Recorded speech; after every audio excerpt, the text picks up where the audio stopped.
dear Lord, as we pray, take our hearts and minds far away from the press of the world all around, to your throne where grace does abound. May our lives be transformed by your love. May our souls be refreshed from above. At this moment, let people everywhere join us now as we come to you in prayer.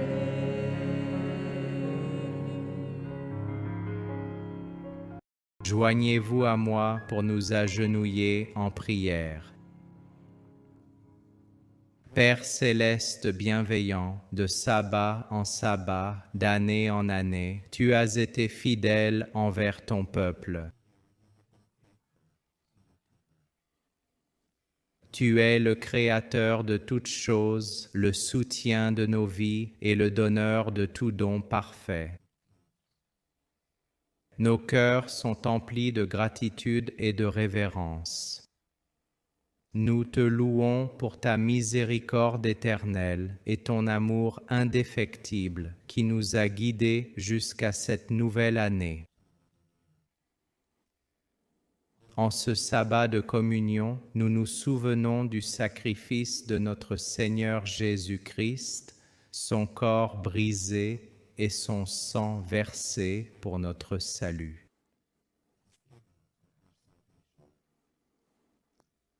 Dans l'humilité, nous te demandons de sonder nos cœurs et de nous purifier de toute iniquité.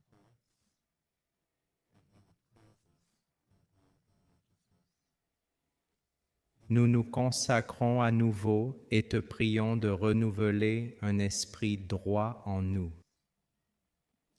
Nous reconnaissons notre dépendance envers toi.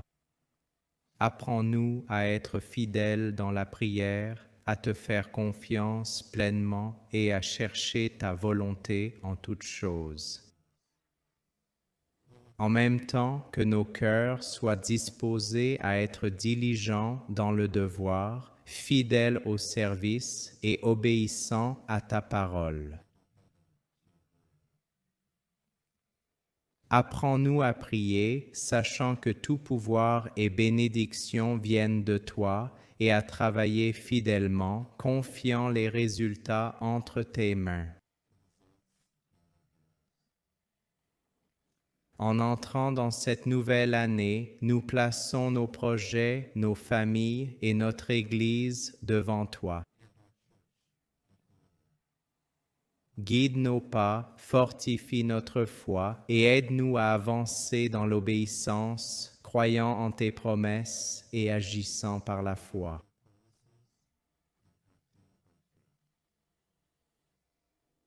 Nous demandons ta bénédiction sur ceux qui se sont avancés, sur ceux qui présentent leur fardeau devant ton trône et sur la parole apportée par le pasteur Bachelor.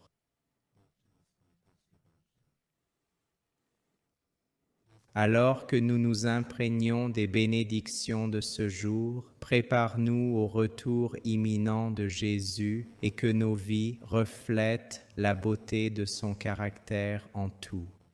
Nous demandons ces choses au nom précieux de ton Fils. Amen.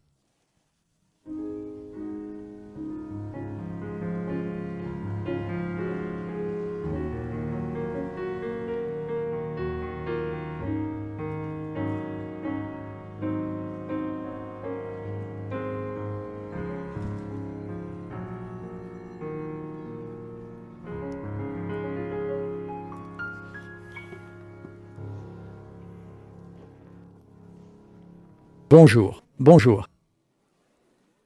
Je suis si heureux de vous voir tous. Il semble que je n'ai pas vu la plupart d'entre vous depuis l'an dernier. Je souhaite à tous une année bénie et je tiens à saluer nos amis et membres en ligne qui nous suivent et étudient avec nous du monde entier.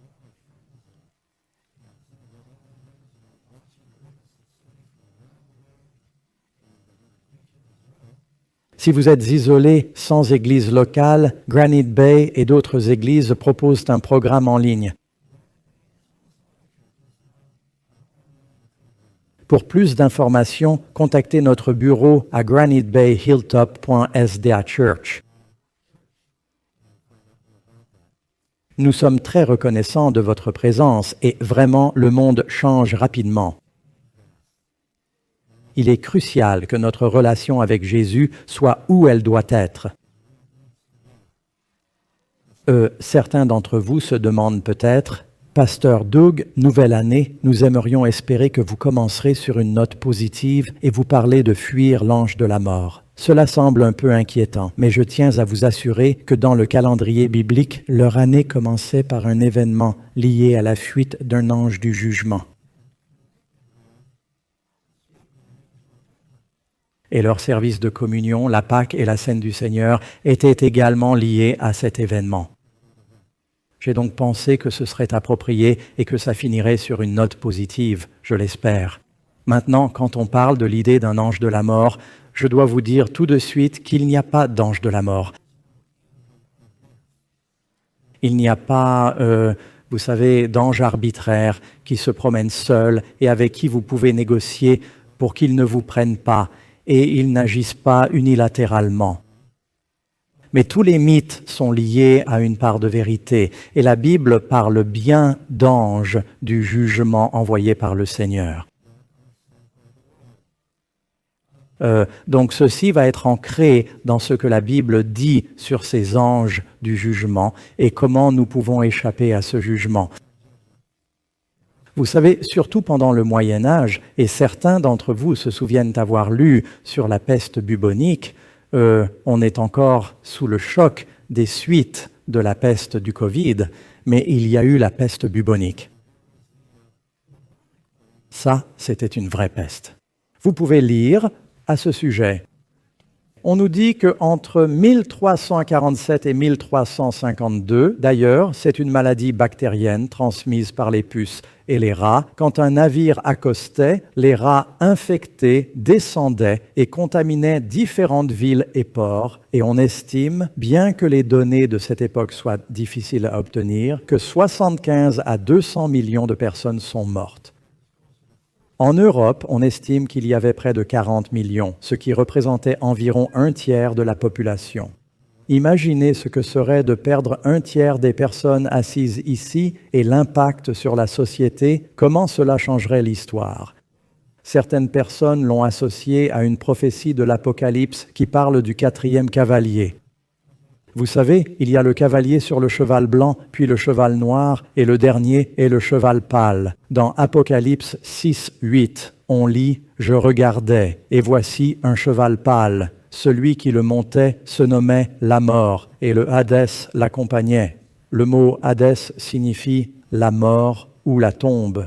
Et la mort et la tombe le suivaient. Pas tant dans mon image, mais dans beaucoup de représentations du cavalier sur le cheval pâle, on voit une figure squelettique. C'est la personnification de la mort, généralement avec une cape noire et une faux. Vous avez sûrement tous vu des pubs ou dessins animés montrant cet ange de la mort. Cet ange particulier n'apparaît pas dans la Bible, mais certains récits bibliques nous rappellent que les anges sont armés et dangereux. Où ils peuvent être là, au commencement, dans le Jardin d'Éden. Genèse 3, 24, quand l'homme a été chassé du Jardin d'Éden, combien d'entre vous ont recommencé à lire leur Bible cette année? Oh, toutes les mains devraient se lever. Vous devriez lire votre Bible tout le temps. Karen me parlait hier soir de la Genèse et des généalogies.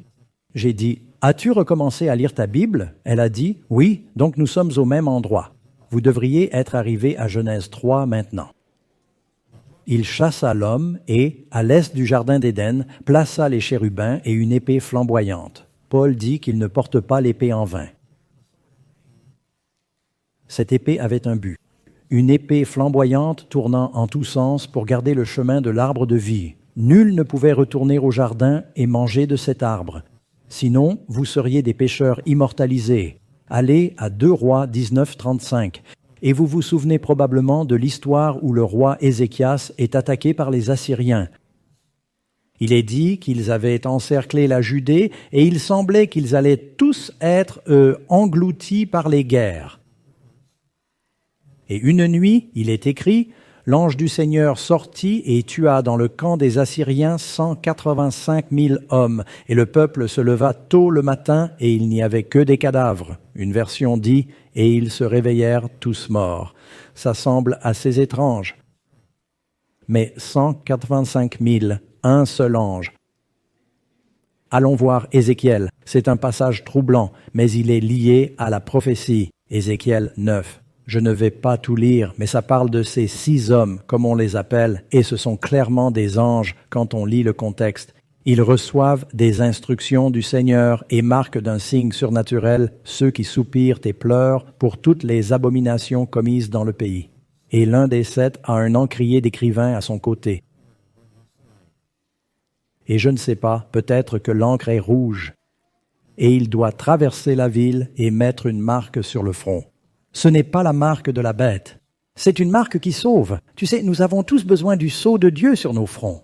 Et il marque le front de ceux qui soupirent et pleurent pour les péchés et abominations commises. Ils aspirent à la sainteté. Puis il dit aux autres anges, « Tiens, je vais vous le lire. Allons à Ézéchiel 9, 4. Et l'Éternel lui dit, « Passe au milieu de la ville, au milieu de Jérusalem, et fais une marque sur le front des hommes qui soupirent et gémissent à cause des abominations commises. Aux autres, les 6 autres anges qui ont des armes destructrices en main, je crois que certaines versions parlent de hache, mais l'hébreu dit une arme destructrice. Nous ne savons pas ce que c'était. Nous ignorons quelles épées les anges utilisent, qui tournent dans tous les sens. À un endroit, on les appelle des épées enflammées. Aux autres, il dit, « Est-ce que j'entends? Suivez-le dans la ville et tuez. Que votre œil n'épargne personne. N'ayez pas ni n'ayez pitié. Tuez sans réserve les hommes âgés et jeunes, les jeunes filles, les petits-enfants et les femmes. Mais ne vous approchez pas de quiconque porte la marque. Et commencez par mon sanctuaire. Le jugement doit commencer par la maison de Dieu. » Pensée anonyme, mais nous voulons avoir la marque, n'est-ce pas? Nous allons découvrir cela. Ensuite, vous pouvez aller au Nouveau Testament. Il y a au moins un exemple là-bas. Le roi Hérode, qui a essayé de tuer Pierre, a bien tué Jacques. Et après que Pierre s'est échappé de prison, il a quitté la ville et fait un discours vêtu de ses habits royaux et les citoyens qui écoutent, probablement ivres, commencent à crier « C'est la voix d'un Dieu et non d'un homme ». Et étant juif, il savait que c'était un blasphème, mais il a dit « Oui, je sais ». Et la Bible dit « Immédiatement ». C'est Acte 12, 23. Immédiatement, un ange du Seigneur l'a frappé parce qu'il n'a pas rendu gloire à Dieu et il a été dévoré par des vers et il est mort. Eh bien, quand un ange vous frappe, plusieurs choses peuvent arriver. Maintenant, vous pourriez penser que ces anges que le Seigneur utilise pour tuer doivent être des anges mauvais qui exécutent les ordres de Dieu. Non, j'ai entendu des gens soutenir cet argument. Dans la Bible, on trouve des exemples d'anges, bons comme mauvais, qui tuent ou jugent les humains. Vous connaissez l'histoire de Job. Le diable s'éloigne de la présence du Seigneur et on nous dit qu'un grand vent, c'est le verset 19, chapitre 1 de Job, un grand vent vint du désert et frappa les 4 coins de la maison où ses enfants se trouvaient. Et tous les jeunes sont morts. C'était un démon, un agent de Satan, ou le diable lui-même. Un homme est venu à Jésus dont le fils était possédé par un démon et il parle de cet esprit maléfique en disant « Souvent, le démon l'a jeté dans le feu et dans l'eau pour le détruire. » Alors, sommes-nous tous d'accord que parfois les démons attaquent les gens et sans protection divine, ils peuvent les éliminer? C'est pourquoi il est écrit « L'ange du Seigneur campe autour de ceux qui le craignent. » C'est pour ça que le diable s'est plaint à Dieu. Il dit « Tu as mis une haie autour de Job. Tu le protèges. Nous avons besoin de cette protection. » Amen. Mais ce ne sont pas seulement les mauvais anges. Les bons anges sont parfois envoyés par le Seigneur. Regardez par exemple dans Matthieu 13 la parabole du blé et de l'ivraie. Jésus, expliquant cette parabole, dit au verset 39 « L'ennemi qui a semé ces mauvaises graines est le diable. La moisson, c'est la fin du monde. Les moissonneurs sont les anges, ainsi comme l'ivraie, les mauvaises herbes sont rassemblées et brûlées dans le feu, il en sera de même à la fin des temps. Le Fils de l'homme enverra ses anges. Les anges de qui? Jésus est le Fils de l'homme. Il enverra ses anges. Ils rassembleront de son royaume tout ce qui offense et ceux qui pratiquent l'iniquité, et les jetteront dans une fournaise ardente où il y aura des pleurs et des grincements de dents. Ce sont de bons anges qui participent à cette récolte du bien et du mal. Et si vous avez un doute, allez à l'Apocalypse 20 qui parle du moment où le diable est lié. Puis je vis un ange descendre du ciel ayant la clé de l'abîme et une grande chaîne dans sa main. Et il saisit le dragon, ce serpent ancien qui est le diable et Satan. Est-ce un bon ange ou un mauvais ange qui saisit le diable? C'est un bon ange. Certains pensent que c'est peut-être Gabriel. Et il le lia pour 1000 ans. Maintenant, passons au verset 10. Il disait quand il l'a jeté dans l'abîme sans fond. Quelques versets plus tard, quand le diable est enfin jugé, le diable qui les a trompés fut jeté dans le lac de feu. Il ne saute pas. Il est jeté, probablement par le même ange, et le diable et ses anges sont jetés, tout comme Michel et ses anges ont combattu le dragon et ses anges. Donc, les bons anges et les mauvais anges peuvent exécuter le jugement. Il y a une guerre en cours. On l'appelle la grande controverse. Je veux être clair, il n'y a pas d'ange de la mort qui rôde en cape noire avec un squelette et une faux, et on ne peut pas négocier avec lui. C'est Dieu qui détermine notre destin en fin de compte. Ce n'est pas un ange. Quelques versets, Deutéronome 32, 39.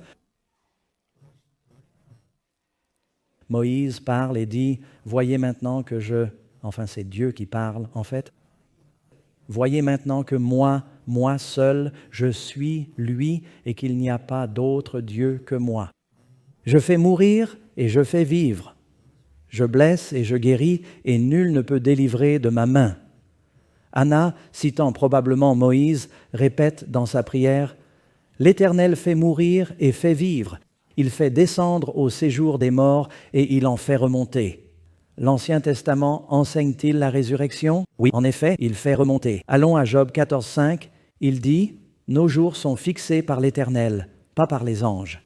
Puisque ces jours sont comptés, le nombre de ces mois est entre tes mains. Tu as posé ces limites qu'il ne saurait franchir. » Puis voyez David au psaume 139, 16. « Quand je n'étais qu'une masse informe, tes yeux me voyaient, et sur ton livre étaient inscrits tous les jours qui m'étaient destinés, avant même notre existence. Dieu, vous savez, il a dit à Jérémie, « Je t'ai appelé dès le sein maternel. » Dieu connaît toutes choses de toute éternité. Notre destin est entre les mains de Dieu. Il est le juge souverain suprême. Maintenant, je veux vous emmener, c'est une sorte d'introduction. J'ai une histoire que je voudrais examiner avec vous. Prenez vos Bibles, s'il vous plaît, à 1 Chroniques 21.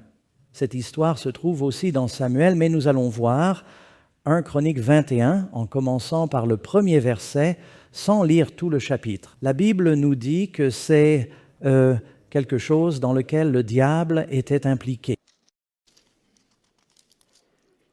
Désolé, mes pages sont collées.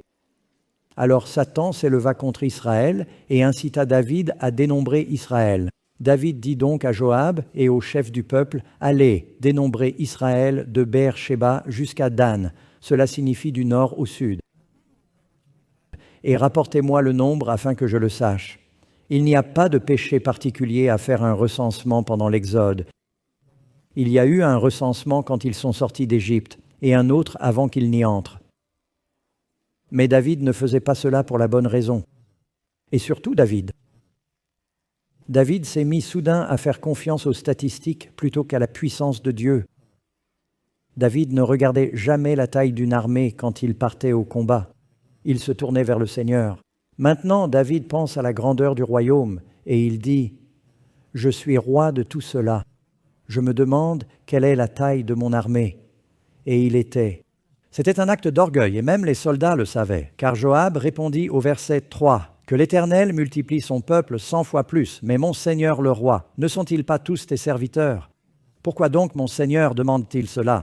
Pourquoi faire peser une faute sur Israël? Il savait que cela venait de l'orgueil, et même les généraux disaient, « Cela finira mal si tu utilises l'armée pour recenser l'armée et montrer notre puissance. » Pourtant, l'ordre du roi prévalut. Alors, Joab parcourt le pays du nord au sud pendant plusieurs mois, il recense Israël et revient avec un chiffre. Il compte parmi les soldats 1570 000 hommes portant l'épée. Si on ajoute les femmes et les enfants, il devait y avoir 5 ou 6 millions d'habitants dans ce royaume à l'époque, ce qui est énorme pour ce petit pays. Puis la Bible dit au verset 7, « Dieu fut mécontent de cette chose ». Je suis toujours dans 1 Chroniques 21:7. Dieu était mécontent de cette chose. Bien sûr, c'est le diable qui l'a inspiré, donc Dieu était mécontent. C'est pourquoi il frappa Israël. Maintenant, il donne les détails de comment. Alors David dit à Dieu, « J'ai gravement péché en faisant cela. » Son cœur le condamnait. Il a dit que c'était de l'orgueil. « Mais maintenant, je te prie d'ôter l'iniquité de ton serviteur, car j'ai agi très follement. » Alors l'Éternel parla à Gad, le prophète de David, son voyant, disant, « Va dire à David, ainsi parle l'Éternel, je te propose 3 choses. Choisis l'une d'elles pour toi-même que je te la fasse. » Il lui donne 3 options pour sa punition. Je ne sais pas si certains d'entre vous ont déjà eu des parents, tu as fait une bêtise, et ils t'ont dit, « Bon, tu préfères être privé de sortie 1 semaine, ou recevoir 6 fessées, ou quelque chose comme ça, ou pas de dessert, je ne sais pas, et tu dois faire ton choix. » Dans le bon vieux temps, les parents disaient aux enfants, « D'accord, tu vas être corrigé avec une baguette. Va me chercher une baguette. » Bien sûr, ils revenaient avec une petite brindille, et puis ils disaient, « Non, retourne-y. » Je me souviens que HMS Richards racontait l'histoire où il devait choisir la baguette pour que sa mère le fasse. Et il dit, « Choisis 3 choses, soit 3 ans de famine, soit 3 mois de défaite par tes ennemis, soit 3 jours de peste avec l'ange du Seigneur qui détruit. » Remarquez cela. David a dit, « Je ne veux pas fuir mon ennemi. Je ne veux pas avoir 3 ans de famine. Finissons-en vite. Je veux tomber entre les mains du Seigneur. Seigneur, décide. » Alors le Seigneur envoya une peste. C'est plus facile d'arracher le pansement d'un coup, non? Le Seigneur envoya une peste sur Israël et 70 000 hommes tombèrent. Cela réduit de 1570 à 1,5 million. Ces 70 000, c'est un nombre biblique intéressant. 70 000 hommes d'Israël sont tombés, et c'est écrit comme si femmes et enfants étaient épargnés. Mais les hommes comptés pour la guerre, eux, sont morts. C'est une peste divine. Elle semblait n'affecter que les hommes. Et en progressant du nord au sud, ils arrivèrent enfin à Jérusalem, verset 15, et Dieu envoya un ange à Jérusalem pour la détruire, c'est-à-dire la décimer par la peste. Et pendant qu'il détruisait, l'Éternel regarda et renonça au désastre. Cela brise le cœur de Dieu. Et il dit à l'ange qui détruisait, « Dieu a-t-il des anges destructeurs ?» Il dit à l'ange qui détruisait, « C'est assez.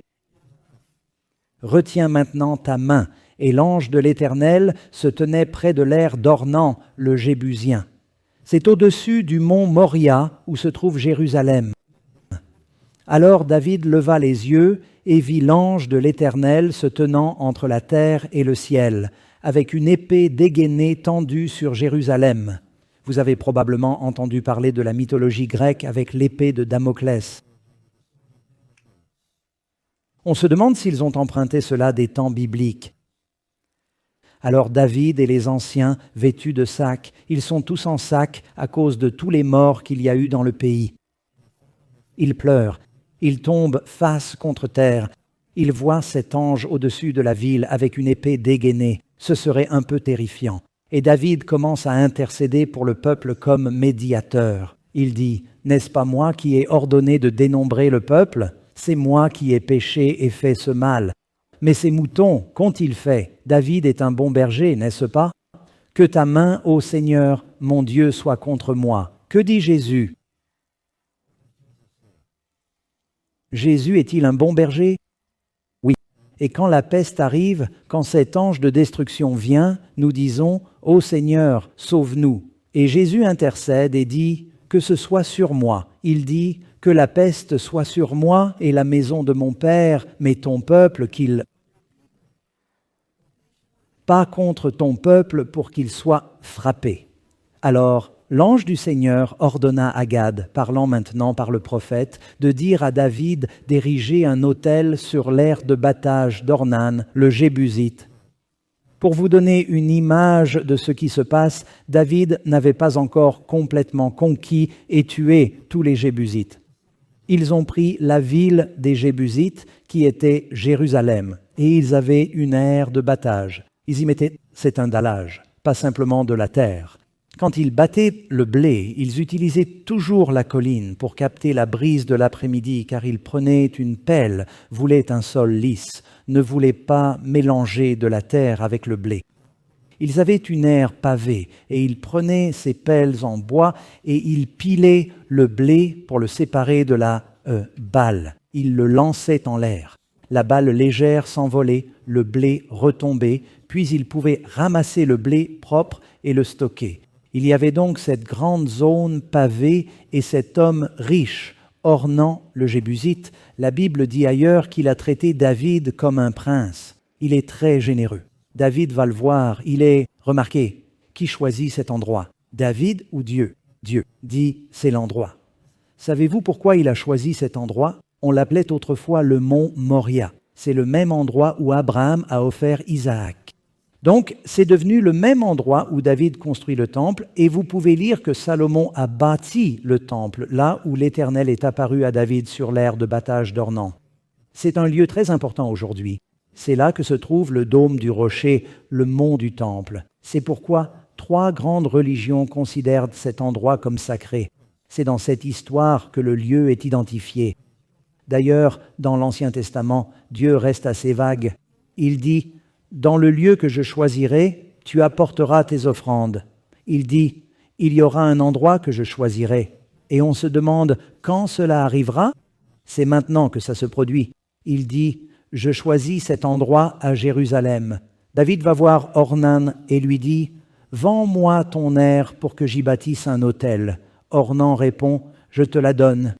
Je te donnerai aussi les bœufs pour l'offrande et le bois pour la consumeur. » David dit « Non, je tiens à l'acheter.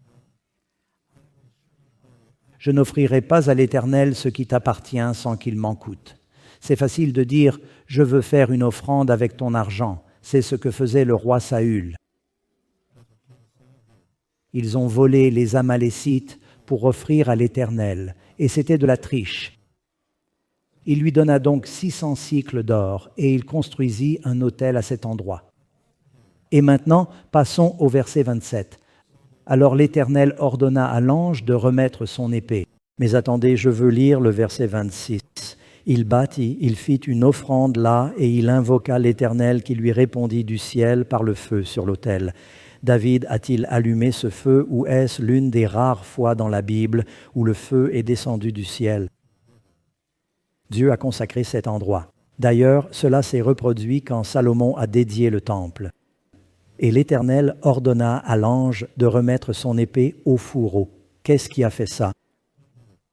L'offrande à cet endroit. David intercède pour le peuple comme médiateur.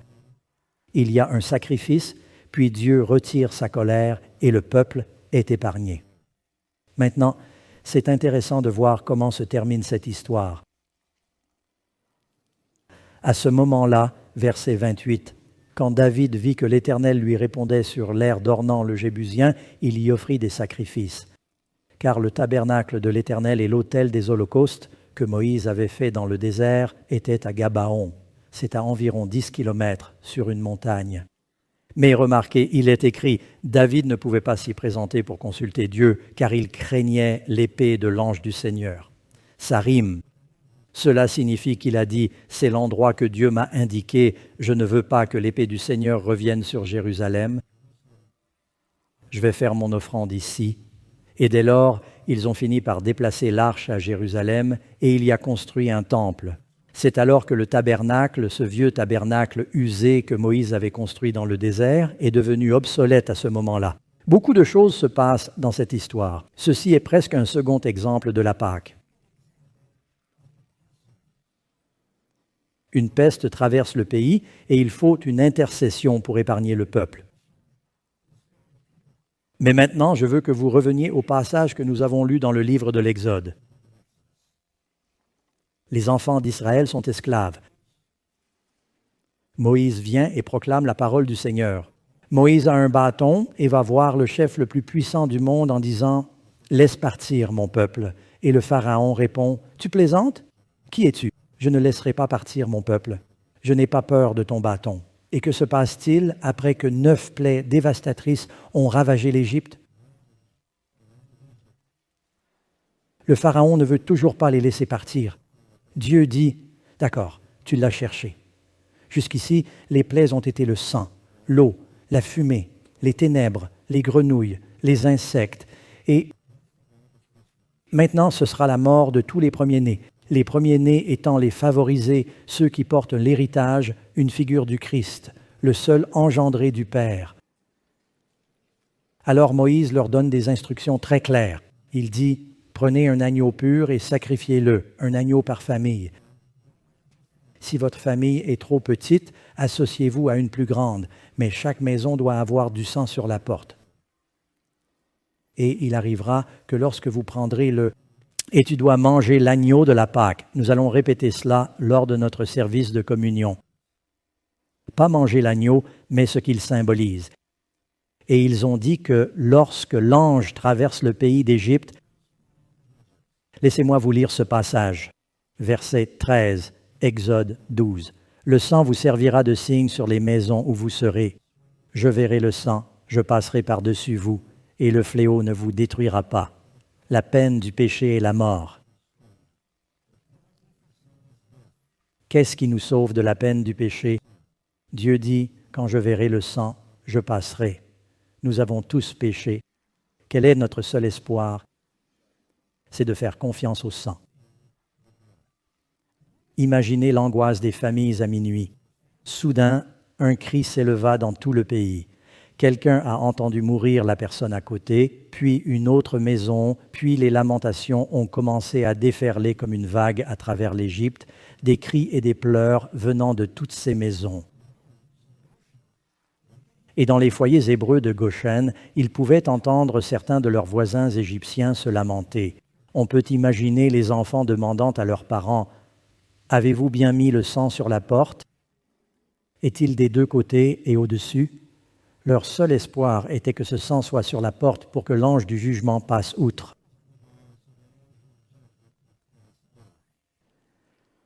Ce n'était pas un hasard que Jésus ait dit aux disciples « J'ai ardemment désiré manger cette Pâque avec vous ». La scène ressemblait vraiment au service de la Pâque.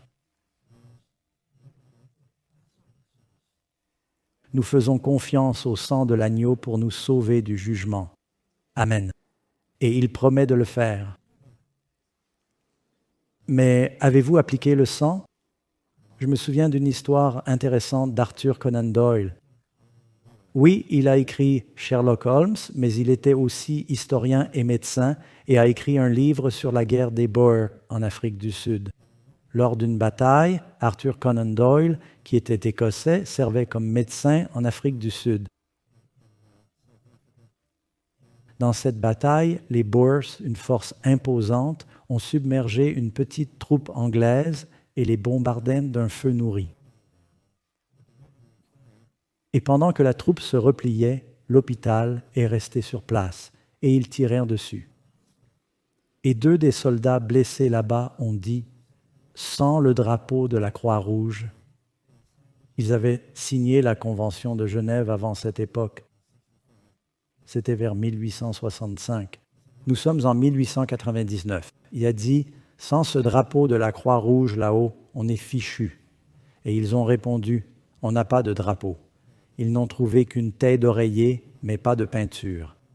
Vous savez ce qu'ils ont fait. 2 soldats blessés ont pris leur propre sang, l'un pour tracer la ligne verticale, l'autre pour la ligne horizontale.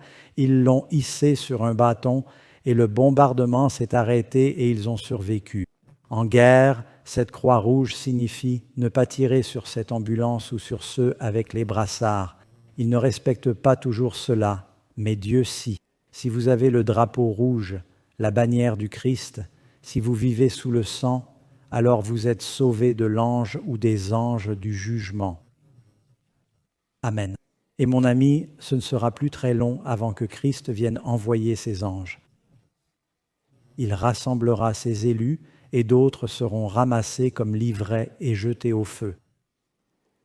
J'ai pensé que ce serait une bonne idée pour nous en ce début d'année, alors que nous nous préparons à célébrer la communion ensemble, de renouveler notre engagement. Et quand nous le ferons, j'espère que vous ne verrez pas cela comme un simple rituel. J'espère que vous saisirez vraiment l'occasion de dire « Seigneur, s'il y a quelqu'un que je ne pardonne pas, aide-moi à pardonner comme je veux être pardonné. Seigneur, si j'ai vécu de façon égoïste ou orgueilleuse, change mon cœur, donne-moi le cœur du Christ. » Et que vous vous efforcerez vraiment d'être et de vivre comme votre Maître. Est-ce votre désir ? Nous avons peut-être des visiteurs aujourd'hui. Laissez-moi expliquer rapidement ce que nous faisons. Dans notre Église, nous pratiquons ce qu'on appelle une communion complète. Nous n'avons pas seulement le jus de raisin et le pain, nous ferons cela bientôt, mais nous pratiquons le lavement des pieds. Et nous avons 2 espaces ici, dans notre salle de communion. Les hommes et les couples seront dans la grande section, les dames dans la plus petite. Il y aura des diacres et des diaconesses pour fournir l'eau. Et nous choisissons quelqu'un et nous lavons ses pieds. Les hommes lavent les pieds des hommes, les femmes lavent les pieds des femmes, les couples. Pas petit ami et petite amie, mais les couples, s'ils le souhaitent, peuvent se laver les pieds l'un l'autre. Et nous prions ensemble. Nous voulons créer une atmosphère de présence divine pendant ce moment, d'accord ? Nous chanterons notre hymne final après avoir partagé la scène ensemble.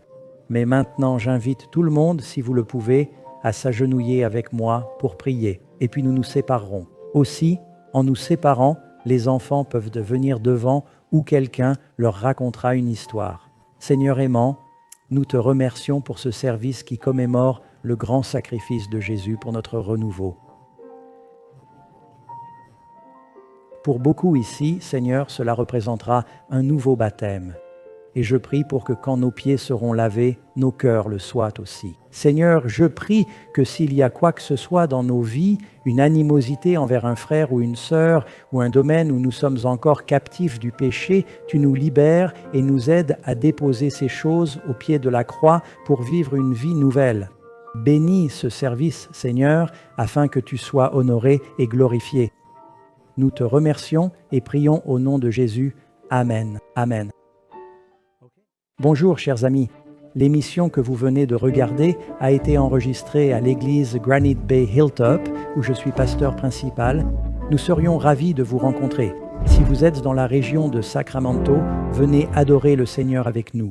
Nous vous accueillerons dans le hall et vous serrerons la main.